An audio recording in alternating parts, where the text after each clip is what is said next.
Hello everyone, मैं हूं आंचल पाठक and welcome to 5 पैसा। क्या आप जानते हैं कि स्टॉक्स अपने पुराने प्राइस रेंज को तोड़कर एक नया मोमेंटम दिखा सकते हैं और आप इस बदलाव को समय पर एनालाइज कर सकते हैं। ऐसे स्टॉक्स को ब्रेकआउट स्टॉक्स कहते हैं।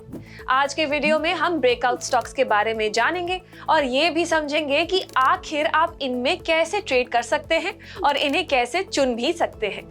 लेकिन वीडियो शुरू करने से पहले please do like, share and subscribe to our YouTube channel to stay updated with the latest stock market news. सबसे पहले डिस्कस करते हैं कि ब्रेकआउट स्टॉक्स होते क्या हैं। ब्रेकआउट स्टॉक्स वो स्टॉक्स होते हैं जिनकी कीमत अपनी पुरानी कीमत की एक रेंज से बाहर चली जाती है और ये रेंज रेजिस्टेंस और सपोर्ट लेवल तय करते हैं। जब स्टॉक की कीमत रेजिस्टेंस लेवल से ऊपर चली जाती है या फिर सपोर्ट लेवल से नीचे चली जाती है तो वो ब्रेकआउट स्टॉक बन जाता है। वैसे जब स्टॉक की कीमत सपोर्ट लेवल से नीचे चली जाती है तो उसे ब्रेकडाउन भी कहते हैं। चलिए सबसे पहले रेजिस्टेंस और सपोर्ट लेवल को समझ लेते हैं। रेजिस्टेंस लेवल वो मैक्सिमम कीमत होती है जिसके ऊपर स्टॉक की कीमत नहीं जा सकती। इस कीमत पर ज्यादा से ज्यादा लोग स्टॉक को बेचकर प्रॉफिट कमाना चाहते हैं क्योंकि इसको छूते ही कीमत गिरने लगती है। सपोर्ट लेवल स्टॉक की वो मिनिमम कीमत होती है जिसके नीचे स्टॉक की कीमत नहीं जा सकती। इस कीमत पर ज्यादा से ज्यादा लोग स्टॉक खरीदना चाहते हैं क्योंकि इसको छूते ही कीमत बढ़ने लग जाती है। जब इन दोनों में से किसी एक लेवल को तोड़कर स्टॉक की कीमत बाहर चली जाती है तो वो स्टॉक ब्रेकआउट की ओर बढ़ जाता है। अगर स्टॉक की कीमत रेजिस्टेंस लेवल से ऊपर चली जाती है तो आप लॉन्ग पोजीशन ले सकते हैं। इसका मतलब है कि आप स्टॉक खरीद लेंगे क्योंकि आपको उम्मीद है कि स्टॉक की कीमत आगे भी बढ़ सकती है जिससे आपको फायदा हो सकता है। और वही अगर स्टॉक की कीमत सपोर्ट लेवल से नीचे चली जाती है तो आप शॉर्ट पोजीशन ले सकते हैं। इसका मतलब है कि आप स्टॉक बेच देते हैं क्योंकि आपको उम्मीद है कि बाद में ये और सस्ता हो सकता है और आप बाद में इसे सस्ते में वापस खरीद सकते हैं। लेकिन कभी कभी ऐसा भी हो सकता है कि स्टॉक थोड़े ही समय के लिए, जैसे कि कुछ सेकंड्स के लिए, सपोर्ट और रेजिस्टेंस लेवल्स को पार करे जिससे फॉल्स ब्रेकआउट कहते हैं। ऐसे में आपको थोड़ा देखकर ही ब्रेकआउट स्टॉक्स में ट्रेड करना चाहिए। इसके लिए आप वॉल्यूम देख सकते हैं क्योंकि अगर स्टॉक की ट्रेडिंग वॉल्यूम में बढ़त हो रही है तो इसका मतलब ब्रेकआउट पर ट्रेडर्स कदम उठा रहे हैं और ये एक अच्छा सिग्नल है कि सच में ब्रेकआउट हुआ है। ब्रेकआउट ट्रेडिंग स्ट्रैटेजी का इस्तेमाल किसी भी समय के चार्ट्स यानी कि डेली और वीकली चार्ट्स को देखकर किया जा सकता है और साथ ही इस स्ट्रैटेजी का इस्तेमाल थोड़े समय की ट्रेडिंग जैसे कि इंट्राडे ट्रेडिंग और स्विंग ट्रेडिंग या फिर लंबे समय की ट्रेडिंग जैसे कि पोजिशनल ट्रेडिंग के लिए भी किया जा सकता है। अब ब्रेकआउट ट्रेडिंग को एक एग्जाम्पल से समझते हैं। मान लीजिए किसी स्टॉक की कीमत कुछ दिनों से 100 रुपीज से लेकर 150 रुपीज के बीच में चल रही है जो कि इसका सपोर्ट और रेजिस्टेंस लेवल है। अगर स्टॉक की कीमत रेजिस्टेंस लेवल यानी कि 150 रुपीज से ऊपर चली जाती है और साथ ही इसका वॉल्यूम भी ज्यादा है तो आप ये स्टॉक खरीद सकते हैं। वहीं अगर इसकी कीमत 100 रुपीज से कम हो जाती है और वॉल्यूम ज्यादा है तब आप इसे बेच सकते हैं। अगर आप स्टॉक खरीद रहे हैं तो आप ब्रेकआउट पॉइंट मतलब कि 150 रुपीज के थोड़े से नीचे से जैसे कि 148 रुपीज पर स्टॉप लॉस लगा सकते हैं और अगर ये फॉल्स ब्रेकआउट हुआ और कीमत नीचे आ गई तो इसे छूते ही आपकी होल्डिंग्स अपने आप सेल हो जाएगी और आपको ज्यादा नुकसान नहीं होगा।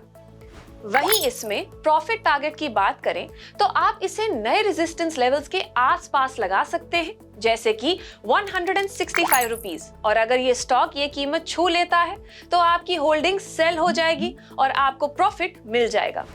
ब्रेकआउट स्टॉक्स में ट्रेडिंग करते समय आपको ये भी ध्यान रखना चाहिए कि आप अपने रिस्क लेने की क्षमता के हिसाब से ही शेयर्स खरीदें। अगर आप अपनी रिस्क लेने की क्षमता से ज्यादा किसी कंपनी के शेयर्स खरीद लेते हैं और वो फॉल्स ब्रेकआउट निकलता है तो आपको भारी नुकसान हो सकता है।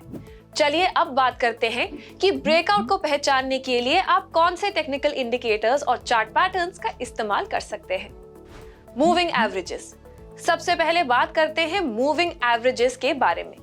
एमए स्टॉक के पास्ट प्राइस ट्रेंड का एवरेज बताता है जैसे कि पिछले 10 दिन, 20 दिन या फिर 200 दिन का। मान लीजिए आप 200 डे एमए एनालाइज कर रहे हैं और अगर स्टॉक की कीमत इससे ऊपर चली जाती है तो इसका मतलब स्टॉक की कीमत बढ़ रही है और वो ब्रेकआउट कर रहा है। ऐसे में आप स्टॉक खरीद सकते हैं। Moving average convergence divergence.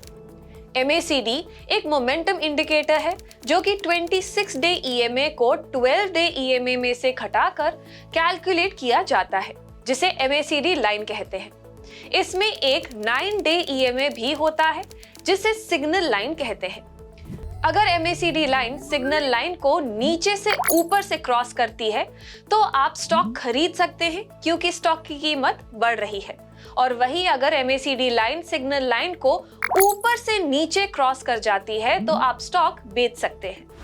Triangles एक चार्ट पैटर्न है जिसमें स्टॉक की कीमत एक असेंडिंग और डिसेंडिंग ट्रायंगल के रूप में दिखती है।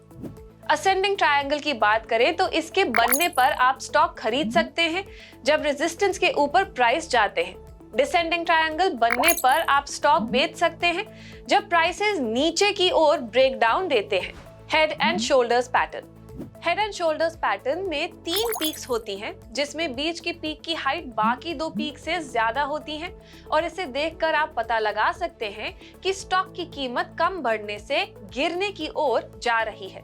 अगर स्टॉक की कीमत सपोर्ट लाइन जो कि इन तीनों पीक्स के नीचे बनाई जाती है उससे कम हो जाती है तो इसका मतलब स्टॉक की कीमत गिर रही है और आप स्टॉक बेच सकते हैं। वैसे ही जब इन्वर्स हेड और शोल्डर पैटर्न बनने पर स्टॉक की कीमत ऊपर वाली रेजिस्टेंस लेवल को पार कर जाती है तो ब्रेकआउट हो जाता है और ऐसे में आप स्टॉक खरीद सकते हैं। फ्लैग्स बनने पर जब स्टॉक की कीमत बुलिश फ्लैग के ऊपर वाली रेजिस्टेंस लाइन को पार कर जाती है तब आप स्टॉक खरीद सकते हैं, और वही अगर स्टॉक की कीमत बेरिश फ्लैग की निचले वाले सपोर्ट लाइन से नीचे चली जाती है तब आप स्टॉक बेच सकते हैं। ट्रेंड लाइंस एक स्ट्रेट लाइन होती है जो कि स्टॉक के 2 या उससे ज्यादा प्राइस पॉइंट्स को जोड़कर बनाई जाती है। अब ट्रेंड लाइन 2 लो प्राइस को जोड़कर बनाई जाती है और जब स्टॉक की कीमत इस लाइन से भी नीचे चली जाती है तो आपको स्टॉक बेच देना चाहिए।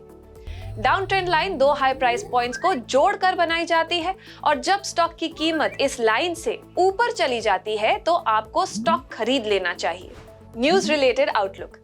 इसमें आप किसी चार्ट या फिर टेक्निकल इंडिकेटर से नहीं बल्कि स्टॉक की कोई ताजा खबर पर नजर रखते हैं जिससे इसकी कीमत में बड़ा बदलाव आ सकता है। मान लीजिए कोई कंपनी काफी समय से घाटे में चल रही है और अब कंपनी ने घोषणा की है कि इस क्वार्टर में उनको अच्छा प्रॉफिट हुआ है, तो ऐसे में स्टॉक की कीमत एकदम से बढ़ सकती है जिसका फायदा आप उठा सकते हैं। ऐसे ही अगर कंपनी का कोई बिजनेस एकदम से बंद हो गया है तो स्टॉक की कीमत काफी ज्यादा गिर भी सकती है और ब्रेक डाउन हो सकता है। As usual, thank you so much for watching this video. अगर आपको ये वीडियो पसंद आया है तो अपने फ्रेंड्स और फैमिली के साथ इसको जरूर शेयर करें। मैं आपको मिलूंगी अगले वीडियो में। सी यू सून।